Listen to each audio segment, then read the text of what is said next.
Shalom. First and foremost, I want to give all praises, honor, and glory to Yahweh, Bahashem, Yahweh Shai, Bahashem, Rakah Kodash. Double honors to the apostles of Great Millstone, and peace and blessings to the elect. All right, this is a quick article, all right, from rtnews.com. And as you can see, it says Iran firmly committed to developing missile capability, says defense minister amid hostility in the region. All right, this comes after they were, I believe they unveiled it, their missile city.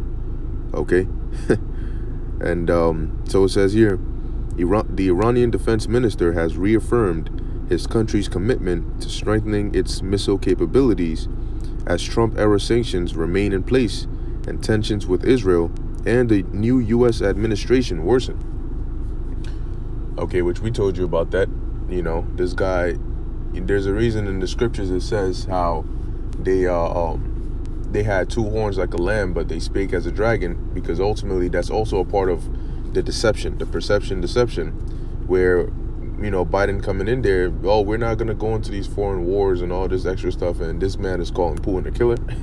You know what I'm saying? He's out here, you know, he's not even, you know, he's not making conditions better. All right. It says, speaking on Thursday at a meeting with senior Iranian officials, Defense Minister Brigadier General Amir Hatami claimed that significant progress has been made in Iran's defense industry despite the presence of crippling sanctions. All right. He noted that the nation's military had met its objectives for the year, which ends on March 20th on the Persian calendar. Okay, so understand that, you know, they're at the point where they're like, you know what I'm saying? Yeah, at this point, you know, you just going to keep on sanctioning us regardless, you know? And the way tensions are rising, it would be dumb of us not to, you know, build up our arsenal, you know, and keep getting sanctioned, you know, and something goes down and here it is, we're defenseless.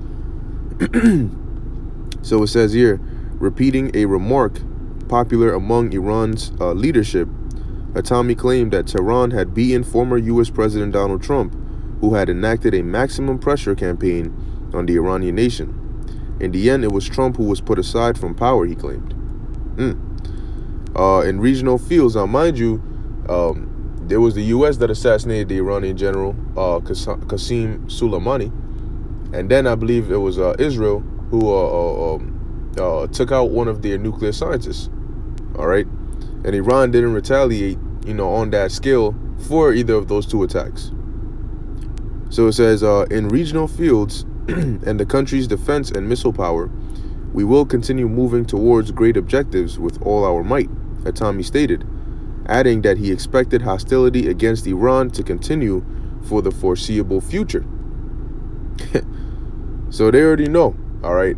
People think things are going to get better. Things are not, man.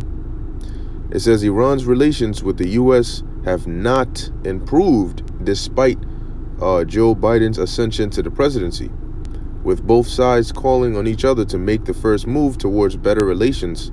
Iran wants the U.S. to remove Trump-era sanctions, while the U.S. and its allies have called on Tehran to curtail its nuclear program. But here it is, the sanctions are still on Iran. So why should they curtail their nuclear program when you haven't removed the sanctions? You know?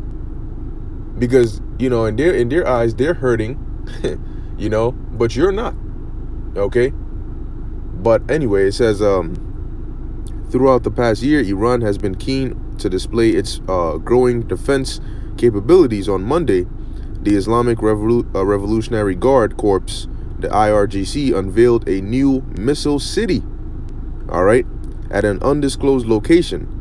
Video showed an extensive arsenal of ballistic and cruise missiles, as well as electronic warfare equipment. All right, so these guys are not playing at all. All right, now, Lord willing, I might do a live stream on this, you know, so you know, I'll bring out some more precepts in there, you know, but for now, I just quoted, what's that, I believe in the book of Joel, where it talks about them beating their plowshares into pruning hooks, okay? So these nations are getting ready for war. Okay, do not forget that World War III is a part of the prophecies, you know, and it's going to come to pass. All right. So with that, I hope you were edified and informed. I'll leave the link to the article in the description. All right. So if your brothers want to check it out, you know, you can go ahead and do that. All right, so with that, I want to give all praises, honor, and glory to Yahweh, Bahashem, Yahweh Shai, Bahashem, Rakah Kodash. Until next time, Shalom.